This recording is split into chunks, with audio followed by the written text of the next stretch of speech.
இன்னும்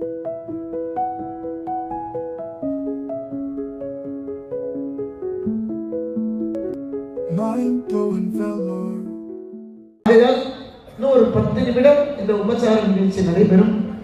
அந்த நிகழ்ச்சியிலே நேற்றெல்லாம் ஒவ்வொரு நிகழ்ச்சி பண்ண மாதிரி இன்றைக்கு ரொம்ப விசேஷமான சதுர் வேதங்கள், மந்திர புஷ்பம், நாத கீத தாளங்களை இந்த காலத்தில் சிறப்பாக செய்திருக்கின்றோம்.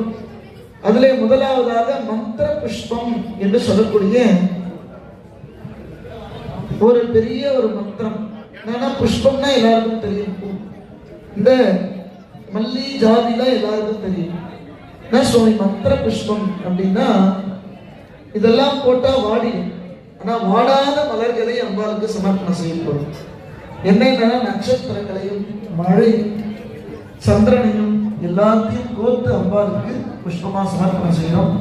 அந்த மந்திர புஷ்பம் இப்பொழுது முதலாவதாகவும், அடுத்து ரிக்வேதம், யஜுர்வேதம், சாமவேதம், அந்தரண வேதம் 4 வேதங்களையும், அடுத்ததாக நாத கீத தாளங்களையும் சமர்ப்பணம் செய்யணும். 10 நிமிடம் தான் எல்லாரும் இருந்து அவ்வாறு பார்க்குமாறு கேட்டிருக்கிறோம். இப்பொழுது முதலாவதாக மந்திர புஷ்பத்தை சுவாமிக்கு சமர்ப்பணம் செய்கிறோம். ஓம் யோபாம் புஷ்பம் வேதா புஷ்பவான் பிரஜாவான் பசமான் பவதி யோபாம் புஷ்பம் புஷ்பவான் பிரஜாவான் பசமான் பவதி ஏவம் வேதா யோமாயதனம் வேதா ஆயதனவான் பவதி அக்னிர்வாபாமாயதனம் ஆயதனவான் பவதி ஆயுர்வா அபாமாயதனம் ஆயதனவான் பவதி சௌவைதவன் அபாமாயதனம் ஆயதனவான் பவதி சிந்தமாவா அபாமாயதனம் ஆயதனவான் பவதி நக்ஷத்ராணி வா அபாமாயதனம் ஆயதனவான் பவதி ஜன்யோ வா அபாமாயதனம் ஆயதனவான் பவதி சம்வத்சரோ வா அபாமாயதனம் ஆயதனவான் பவதி யத் சம்வத்சரஸ்யாயதனம் வேதா ஆயதனவான் பவதி ஆபோ வை சம்வத்சரஸ்யாயதனம் ஆயதனவான் பவதி ய ஏவம் வேதா சனாவம் பிரதிஷ்டிதாம் வேதா பிரத்யேவ திஷ்டதி ராஜாதிராஜாய பிரசன்யசாயினே நமோ வயம் வைரேஸ்ரவணாய குர்மஹே காமான் காமகாமாய மஹ்யம் காமேஸ்வரோ வைரேஸ்ரவணோ ததாது ராய வைஸ்ரவணாய மகாராஜாய நமः கௌரி விமாய சலிலானி தக்ஷத்தே கபதி திபதி சா சதுஷ்பதி அஷ்டாபதி நவபதி பபூஷி சஹஸ்ராட்சரா பரமே व्योमन्ने देवी गुरुमार्जम्बिका परमेश्वरी नमः वेदोक्त मंत्र पुष्पांजलिं समर्पयामि. அடுத்ததாக ரிக்வேதமானது அம்பாளுக்கு முதல் வேதம். 4 வேதத்திலே முதல் வேதம் ரிக்வேதம். ரிக்வேதத்திலிருந்து ஒரு சிறிய பகுதியை அம்பாளுக்கு சமர்ப்பணம் செய்கின்றார்கள். குருக்கள் சொல்லிட்டே இருக்காரு, எல்லாரும் 10 நிமிஷத்துல முடிஞ்சிடும் அப்படின்னு சொல்லிட்டு இருக்காரு. ஆனா யாரும் அதை நம்புறதா எனக்கு தெரியல, அது உண்மையாகணும் தெரியல. இன்னொரு விஷயம் சொல்றார், எந்த குறையும் இல்லாமல் இங்கே சீரும் சிறப்புமாக நடைபெறுகின்றது என்று சொல்றார். சிறப்பா என்ன சொல்லணும், அது என்ன சீரும் சிறப்புமாக? என்ன சீரும் சிறப்புமாக என்று சொன்னால் முறை தவறாமல் செய்வதுதான் சீராக செய்வது சொல்றேன் இல்லையா? செய்வது திருந்த செய்யும் சொல்றோம். எதுக்காகவும் எந்த விஷயத்திற்காகவும் எதையும் விட்டு கொடுக்காம டைம் ஆனாலும் எல்லாரையும் அட்ஜஸ்ட் பண்ணிட்டு அற்புதமா இங்கே கும்பாபிஷேகமானது நடைபெற்றுக் கொண்டிருக்கின்றது. குறையே இல்லை இல்லைன்னு சொல்றார். என்கிட்ட வந்து கேட்டார், ஏதாவது குறை இருக்கா அப்படின்னு. ஒன்னே ஒன்று இருக்குன்னு. என்ன இருக்குன்னு?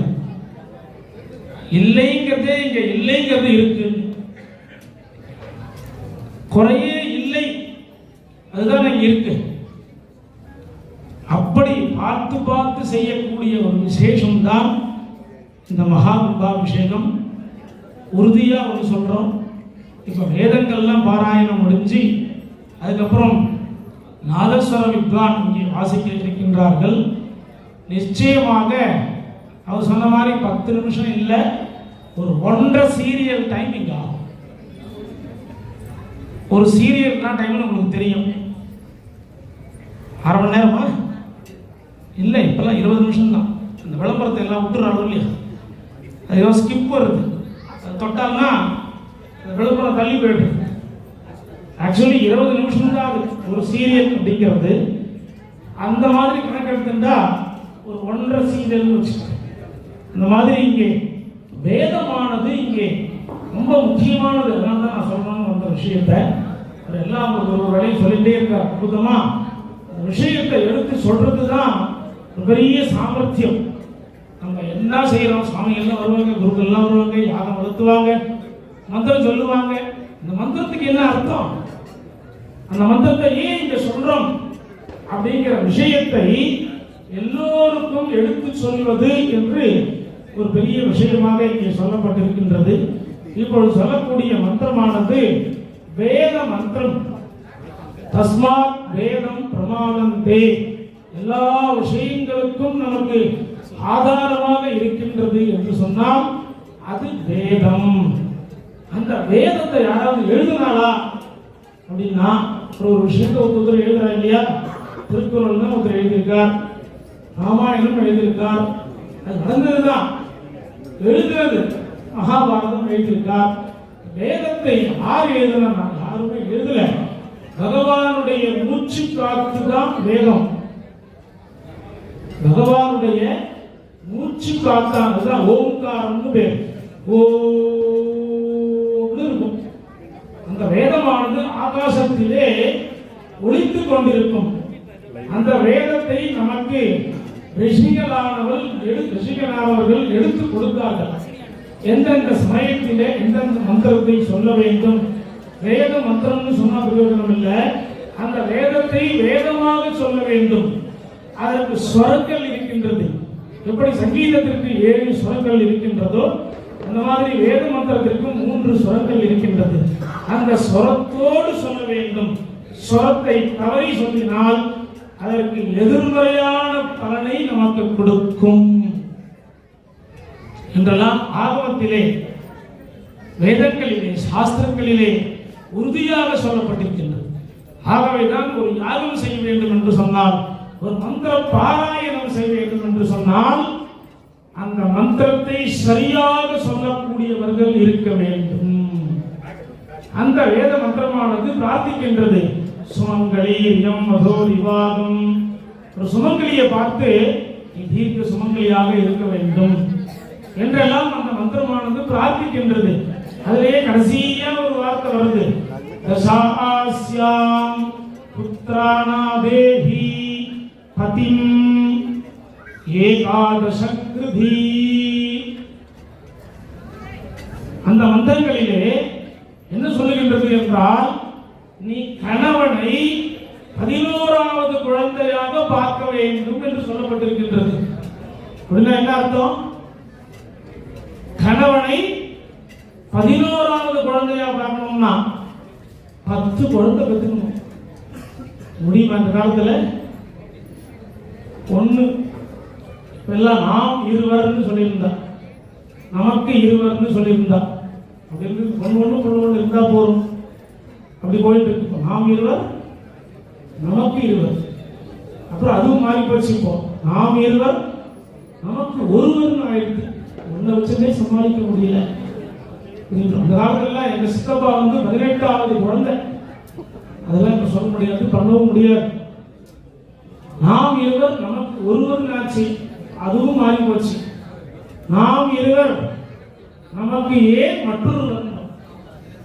அப்படி இல்லாமல் குழந்தை செல்வங்கள் முக்கியம். நிரம்ப குழந்தையை பெற்றுக்கணும். தர்மங்களை அனுஷ்டானம் செய்ய வேண்டும், நீண்ட ஆயுளோடு இருக்க வேண்டும், வியாதிகள் இல்லாமல் இருக்க வேண்டும் என்றெல்லாம் அந்த வேதத்திலே பிரார்த்திக்கப்படுகின்றது. அந்த வேதத்தை நீங்க சொல்ல முடியுமானா சொல்ல முடியாது. ஒருத்தருக்கு ஒரு வேலை என்று நிர்ணயம் செய்திருக்கின்றார்கள். ராஜாக்கள்லாம் ஆட்சி பரிபாலனை பண்ணணும், அந்த தேசத்தை காப்பாற்ற வேண்டும். க்ஷத்ரிய பரம்பரைன்னு பேர். க்ஷத்ரியன், பிரம்ம க்ஷத்ரிய, வைசியன், வைசர்கள்லாம் வியாபாரம் செய்ய வேண்டும் என்று சொல்லப்பட்டிருக்கின்றது. அந்த வியாபாரம் நியாயமாக இருக்க வேண்டும். க்ஷத்ரிய, வைசிய, சூத்திரர்கள் எல்லாம் நன்றாக உழைத்து சம்பாதித்து சாப்பிட வேண்டும் என்றெல்லாம் நிறைய விஷயங்கள் சொல்லப்பட்டிருக்கிறார்கள். சொல்லிட்டே இருந்தா இப்ப எல்லாரும் எழுந்து போக ஆரம்பிச்சிடலாம். அப்படி வேதங்களிலே சொல்லப்பட்டபடி எல்லா விதமான பலனும் உங்களுக்கு கிடைக்க வேண்டும் என்று சொன்னால் அந்த வேதத்தை சரியாக ஓத வேண்டும். வேதம் ஓதிய வேதியருக்கு ஒரு மழை. வேதம் சரியாக ஓதினால்தான் அந்த நாட்டிற்கே மழை பெய்யும் என்றெல்லாம் சொல்லப்பட்டிருக்கின்றது. அப்படிப்பட்ட 4 வேதங்கள் இங்கே சுருக்கமான முறையிலே ருக்வேதம், யஜுர்வேதம், சாமவேதம், அதர்வண வேதம் என்று சொல்லக்கூடிய அந்த 4 வேதங்களையும் வரிசையாக இப்பொழுது இங்கே பாராயணம் செய்ய இருக்கின்றார்கள். அதிலே 3வதாக இருக்கக்கூடியது சாமவேதம்னு பேரு. ஒரு ரிக்கை சொல்லி யாகம் செய்ய முடியும், யஜுர்வேதத்தை சொல்லி தேவதையை ஆவாகனம் செய்ய முடியும், சாமவேதத்தை சொல்லி அந்த தேவதையை சந்தோஷப்படுத்த முடியும். அதுதான் ஸ்தோத்திரம்னு பேரு. அம்பாளுக்கு ஸ்தோத்திரம் பிரியாயி நமஹான்னு ஒரு நாமாவளி. என்ன அர்த்தம்னா அம்பாளுக்கு ஸ்தோத்திரம் பண்ண முடியும். புகழ்ச்சியை விரும்பாதவர்கள் உலகத்துல கிடையாது, அம்பாள் உள்பட. ஆனா நம்ம எல்லாரும் பொய்யா புகழ்ந்தாலும் ஏமாந்துருவோம். என்கிட்ட ஒரு வேலை ஆகணும்னா உங்களை மாதிரி யாருமே இல்லைன்னு சொல்லுவோம். என்கிட்ட வேலை ஆயிடுச்சுன்னு சொன்னா என்கிட்டயே வரமாட்டேன். வாக்கியமே இருக்கு, வைதிகஸ்ய வைத்தியஸ்ய ஆர்யாந்தே அப்பிரயோஜனஹான்னா. டாக்டரா இருந்தாலும் சரி, நல்ல வேதம் படித்த குருக்களாக இருந்தாலும் சரி, நமக்கு உடம்பு சரியில்லைன்னா தான் டாக்டர்கிட்ட போவோம். உடம்பு சரியாயிருக்குன்னு சொன்னா டாக்டர் மறந்துடுவோம். அதுக்கப்புறம் அவர் பார்த்து நடந்து சொல்லுவோமா என்ன? அதே மாதிரி தான் குருக்கள் வேதங்கள் படித்தவர்களை நமக்கு ஏதாவது வீட்டில் கல்யாணம், உபநயனம், ஸ்ரீமந்தம், கும்பாபிஷேகம், விசேஷங்கள்லாம் நடக்கணும்னா நம்மளை தேடி வந்துட்டே இருப்பா. அது முடிஞ்சிருக்குன்னு சொன்னா நம்ம கண்டுக்க மாட்டோம். ஆனா இங்க அந்த மாதிரி யாரும் இல்லை. அந்த விசுவாசத்திற்கே எதிர் எடுத்து காட்டாக இருக்கக்கூடிய ஒரு மக்கள் தான் இங்கே இருக்கின்றார்கள். அந்த மாதிரி விசுவாசம் உள்ள ஒரு மனதை கொடுத்த ஒரு சக்தி தான் இந்த கருமாரி சக்தி. அப்படி நீங்கள் எல்லோரும் வேண்டிய பலனை உங்களுக்கு அம்பாள் அளிக்க வேண்டும் என்று இந்த நேரத்திலே அந்த வேதங்களை எல்லாம் சொல்லுகின்றோம். உங்களுக்கு தெரியாமையே அந்த மந்திரத்தினுடைய ஒளி, அந்த அலையானது ஒரு காதல் பட்டு உங்களுடைய உடம்புல பாய்கின்றதே, இதுவே ஒரு பெரிய மருந்தாக அமைகின்றது. இதையெல்லாம் புரிந்து பொறுமையாக இருந்து இதை அனுபவித்து எல்லா விதமான சங்கீதங்களையும் நீங்கள் காதிலே கேட்டு எல்லா விதமான அருளையும் உங்களுக்கு வாரி வழங்க வேண்டும் என்று இந்த நேரத்திலே இறைவி கருமாரி அம்மனை பிரார்த்தித்து 4 வேதங்களை நன்கு சொல்ல வேண்டும். வேதங்கள் 4, அதை நன்கு சொல்ல வேண்டும் என்றெல்லாம் இங்கே அந்த மந்திரத்தை சுருக்கமாக முக்கியமான மந்திரத்தை இங்கே அம்பாளுக்கு அர்ப்பணித்து வேதங்கள் முடிந்த உடனே ராகம் இங்கே அற்புதமாக வாசிக்க இருக்கின்றார்கள். எல்லோரும் ஒரு 20 நிமிஷம் 10 நிமிஷம் மறுபடியும் சொல்றார். இதுவும் உண்மையாக தெரியல. ஆகவே எல்லாருக்கும் பசி இல்லையா இருக்கான்னு தெரியல. ஆனா பசி இருந்தாலும் அவர் சொன்ன மாதிரி செவிக்கு உணவு போட்டாச்சுன்னு சொன்னா அந்த பசியானது அடங்கும். ஆகவே